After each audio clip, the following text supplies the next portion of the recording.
Parmenas Radio presenta Biblioteca Jurídica con el Dr. Miguel Ángel Ortiz.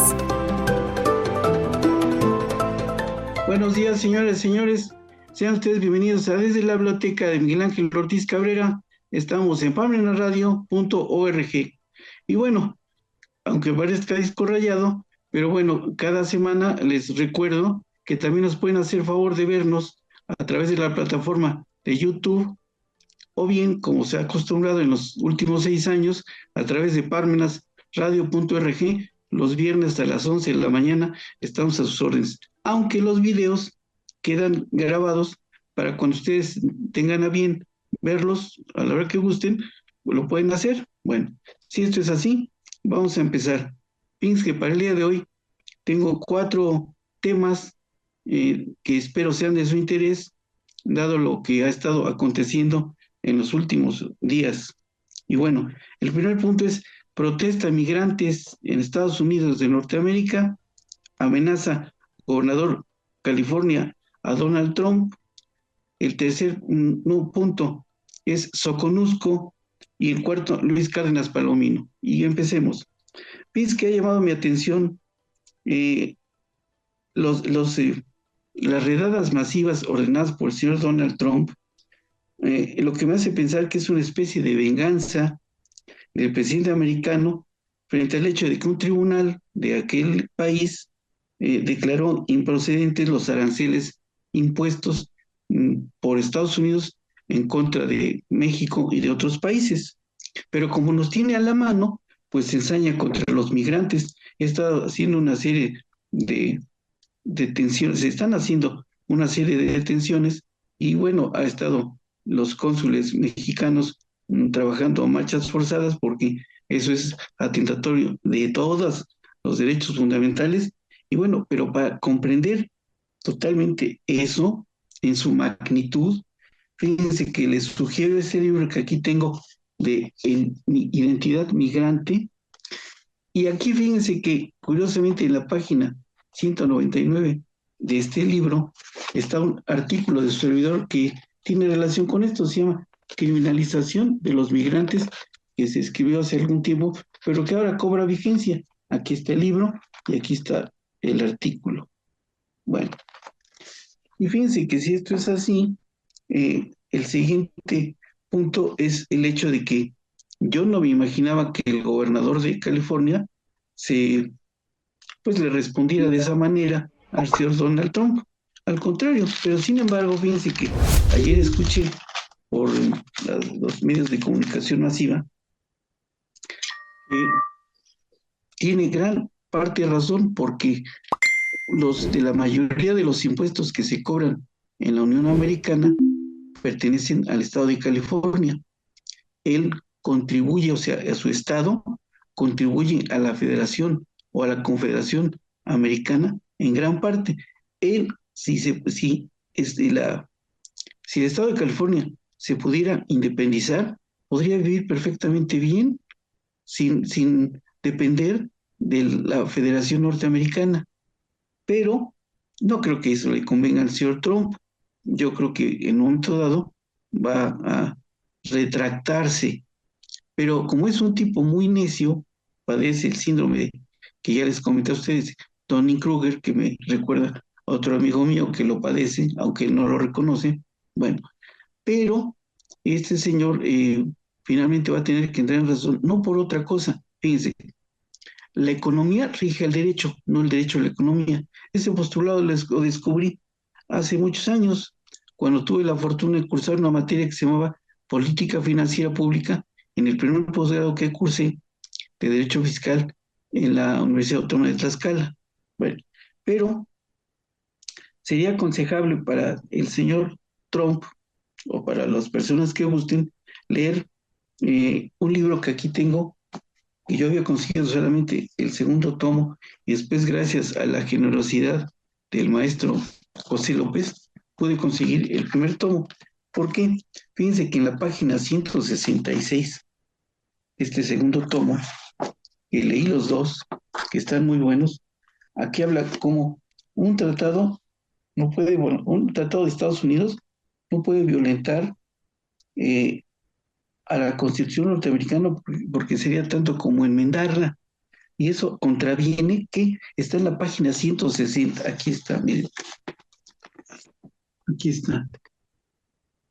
Contraviene que la 10ª enmienda que está al final del libro de El Federalista de Hamilton, y aquí está, y le voy a dar lectura para que ustedes capten ese punto. Dice, los poderes de la Constitución, porque aquí con lo que está haciendo el señor Trump es invadir la soberanía del Estado de California al mandar a la Guardia Nacional, porque cada uno, aunque es una federación, pero tienen que respetar sus soberanías, y por eso fíjense lo que dice la 10ª enmienda. Los poderes que la Constitución no delega a Estados Unidos ni prohíbe a los estados quedan reservados a los estados respectivamente o al pueblo. Y el señor Trump, al estar haciendo estas redadas masivas, está lesionando la soberanía del estado de California.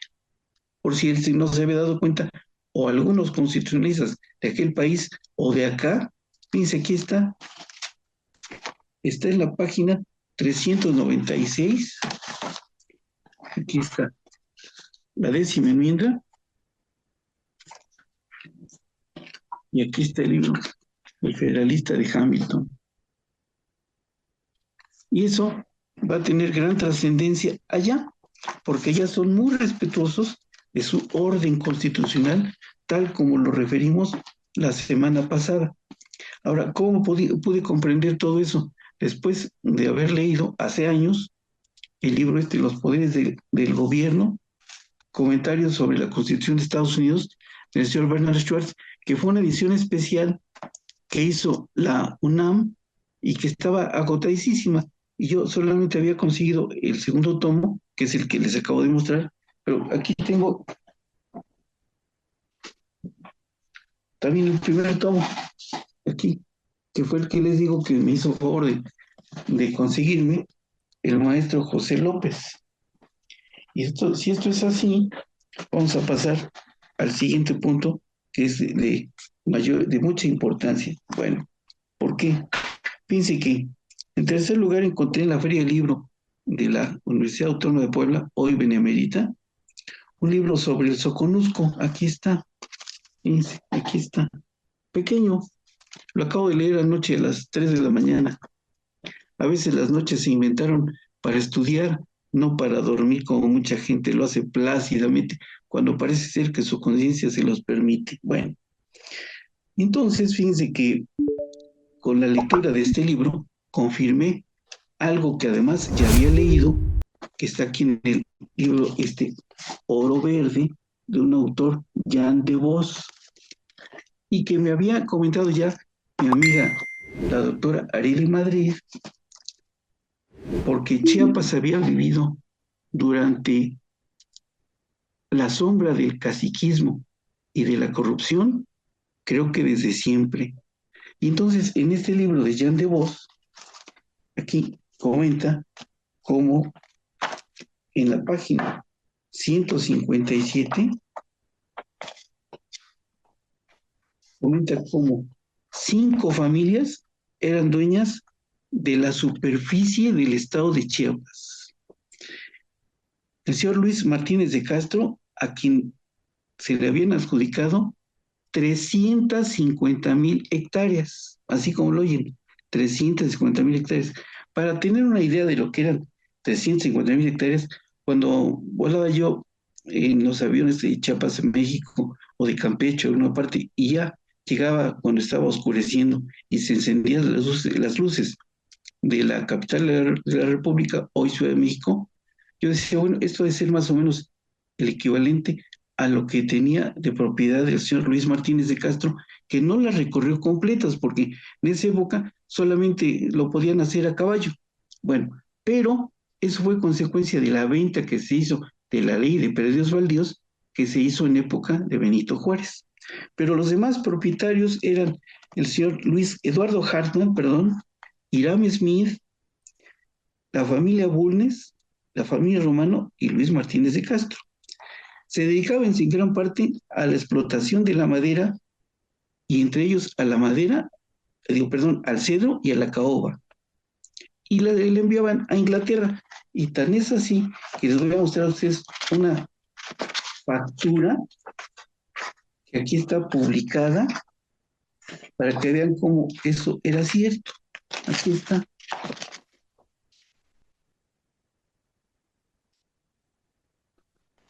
Por eso les digo que había vivido bajo la imagen o bajo la red de caciquismo y corrupción desde siempre, pero propiciada por las mismas autoridades mexicanas desde mucho tiempo, hasta tiempos recientes, y yo me percaté de ello porque cuando por primera vez fui a dar clase al Tribunal Superior de Justicia del Estado de Chiapas, eh, percibí que los abogados de allá tenían una cultura sobre libros completamente obsoletos y que ellos pensaban que eran libros actuales. Entonces, eh, había mucho interés por parte de los abogados de Chiapas por ponerse al corriente. Y después de que di clases en el Tribunal Superior de Justicia de Chiapas, después, cuando concluyó el convenio entre Campeche, la Procuraduría de Campeche y la Universidad de Campeche, el doctor Simón Herrera me hizo una oferta. Él me dijo, te voy a llevar a una universidad en donde te van a tratar como si fuera tu casa. Y entonces me invitó a participar en el Instituto Manuel José de Rojas de San Cristóbal de las Casas. Y entonces ahí yo volaba con los maestros del Instituto Nacional de Ciencias Penales a dar clase allá. La clase era el sábado en la tarde. Yo me iba el viernes con ellos, porque intenté hacerlo el sábado, pero llegaba con mucha precipitación. Entonces el rector de allá, amable y generosamente, me dijo, mira, vente con ellos mientras el sábado en la mañana paseas o preparas tu clase y la vienes a dar en la tarde. Y le dije, oye, pero es un día más, y no importa, es deducible, y tenía toda la razón del mundo. Entonces, para corresponder a esa gentileza, de los libros que yo tenía, que procuro que sean actuales, se los empecé a llevar. Entonces había orden primero de su papá y después de él, que todos los libros que yo llevara le sacaran una copia y los empastaran y quedara a disposición de los alumnos en la biblioteca del Instituto Manuel José Rojas de San Cristóbal de las Casas de aquel estado. Debemos recordar que Chiapas es el estado más rico de recursos naturales, pero también es el más pobre de su gente. Ustedes vean un viernes en la noche o sábado en la noche, paseen por el Zócalo de San Cristóbal y van a ver cómo los originarios de los pueblos de aquel lugar se defienden, no crean que son tontos. Sin embargo, descubrí, junto con la maestra Marisela Cifuentes y la doctora Guadalupe Durán, a dónde compraban las pashminas. A buen precio hasta se las fiaban y ellas las vendían entre los turistas porque eso es muy cotizado entre todos los turistas. Tan es así que un día que fui a San Juan Chamula, como se lo comentaba a un amigo ayer, un amigo que es originario, que le mando un saludo, que es del estado de Chiapas, que cuando fui la sensación fue la siguiente: de 100 personas que había ahí visitando lo que hay en San Juan Chamula, la iglesia, por ejemplo, eh, 80 eran extranjeros, 80 y 20 mexicanos. Inclusive vi ahí una cosa curiosa, como ahí no hay bancas, la iglesia está tapiada, y ahí entran. Todavía siento que ahí, hagan de cuenta como que el tiempo se detuvo. Esa fue la sensación que me quedó. Sin embargo, tienen gran interés por ponerse al corriente de toda la información tan vasta que hay, por ejemplo, en el Instituto Nacional de Ciencias Penales o en la Universidad Nacional Autónoma de México. Y por eso tuvo gran éxito los libros que yo les llevaba.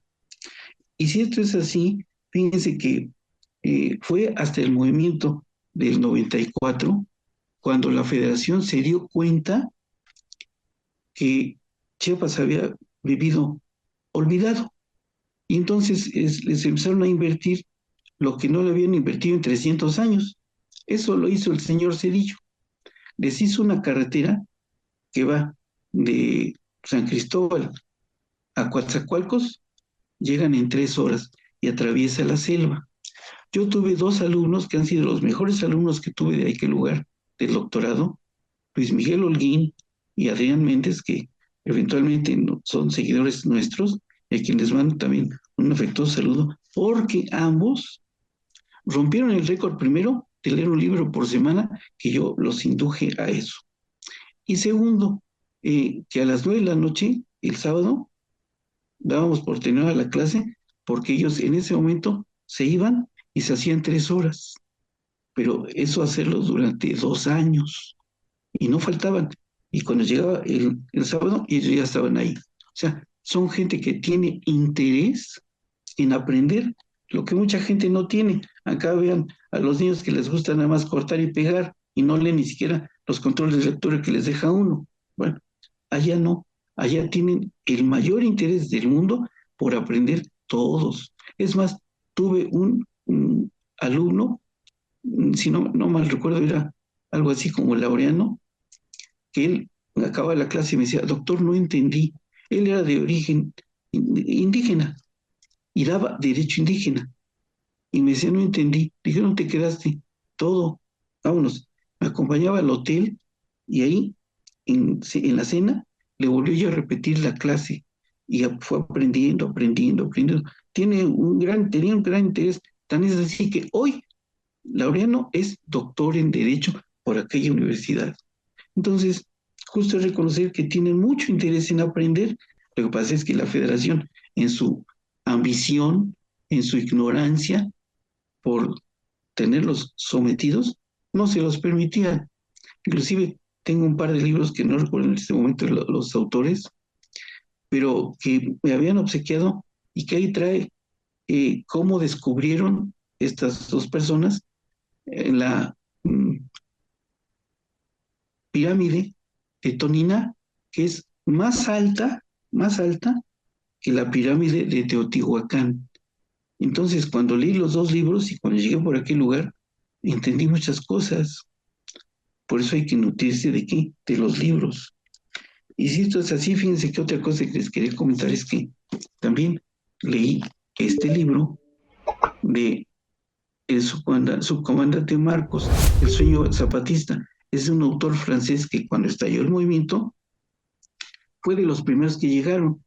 Entonces hizo el libro, está muy interesante, aquí está. Pero también ahí no acaba la historia, porque hace no mucho tiempo dio una conferencia el doctor Fernando Tenorio sobre el apartheid en México, que significa exclusión.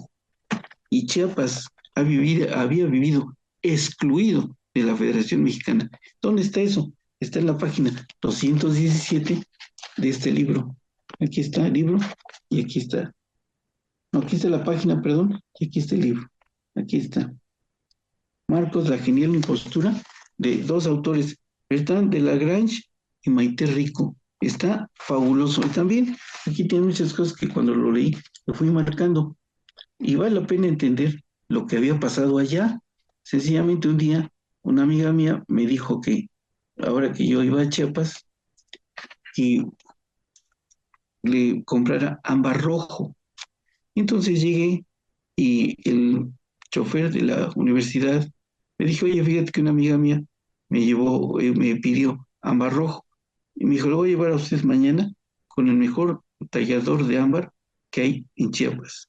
Me llevó con un señor, Pedro Molina, que tenía unas cosas bellísimas. Y le dije, oiga, ¿y esto qué hace usted? ¿Sabes que me ven a ver aquí mucho extranjero y ellos sí lo pagan? Porque los nacionales son muy tacaños, no les gusta pagar, pero los extranjeros pagan todo. Y me enseñó cosas primorosas, preciosas. Yo compré algunas cosillas ahí. Y bueno, acá fíjense que en la página 411, aquí habla de algo que mucha gente no le gusta hablar. Dice, los abusos de ZLN. Pero bueno, aunque sea esto, que de todos modos, en todos los movimientos sociales siempre hay algunas personas que les gusta abusar, es posible que así hayan acontecido. Tengo más libros de eso, porque una de las personas que nos acompañó a ver a este señor Pedro Molina, resulta que él era miembro activo del Ejército Zapatista de Liberación Nacional. Era sociólogo y trabajaba en México y cada semana iba a Chiapas. Era muy amigo del señor Pedro Molina. Y entonces pude empaparme de muchas cosas que sucedían allá y que no llegan al conocimiento de los medios de comunicación masiva, sino solamente quedan allá entre ellos. Por eso intenté entender muchas de las cosas que a ellos les pasan, como el hecho de que habían vivido olvidados de la nación mexicana o de la Federación Mexicana. Bueno, el siguiente punto que les quería comentar es el hecho de que el señor dictaron auto de formal prisión al señor Luis Cárdenas Palomino. ¿Quién era el señor Luis Cárdenas Palomino? Pues era el brazo izquierdo del señor Genaro García Luna, o GGL, porque el señor registró su nombre como marca, como su ambición se lo permitía. Pero aquí fíjense que en las páginas estas que aquí tengo, 232 y 233, aparece precisamente el señor Luis Cárdenas Palomino, que era efectivamente el ojos y brazo izquierdo del señor Genaro García Luna. Y lo detuvieron y le dictaron un auto de formal prisión. Vale la pena apuntar que este señor era un yerno del maestro Humberto Castillejos, que murió trágicamente a la salida de su despacho. Y este señor que le había condecorado el señor Felipe Calderón, pues ahora se le acabó esa protección. Entonces ahora ya está, no sé si está en Almoloya o está en el reclusorio más cercano a su domicilio, pero ya le dictaron auto de formal prisión. Y por la serie de delitos que le imputan, ¿saben qué? Creo difícil que obtenga su libertad de inmediato. O sea, quizá la obtenga a largo plazo, porque durante el sexenio del señor Calderón se dieron vuelo el señor, él y su protector, el señor que ya está a buen recaudo en la Unión Americana.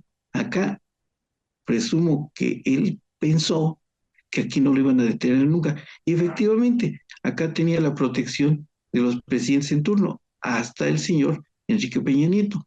Tan es así que ahora resulta que la señora Angélica Rivera tenía algunos vínculos con el señor Genaro García Luna. Con razón no lo detenían, si eran sus encubridores. Ya lo comentamos la semana anterior. Y hay que entender estos dos libros, el Señor de la Muerte, aquí está, y este otro, el licenciado del señor Jesús Lemus, aquí está. Los dos se refieren al señor GGL, para que nos quede claro. Y si eso es así, ya no quiero quitarles más su tiempo, les agradezco infinitamente su tiempo, su paciencia, el favor de su atención, y estamos pendientes para la semana que viene a ver qué encontramos que sea del interés del gran público que nos hace favor de seguirnos semana a semana. Y una súplica al final, que tengan la bondad de ponerle like o me gusta, de tal manera que don Agustín, ahí en las oficinas de Parmenas, tenga la bondad de llevar el cómputo de las personas que nos hacen favor de seguirnos semana a semana. Si es así, muchas gracias, buenos días, buenas tardes, buen provecho, hasta la próxima. Parmenas Radio presentó Biblioteca Jurídica con el Dr. Miguel Ángel Ortiz.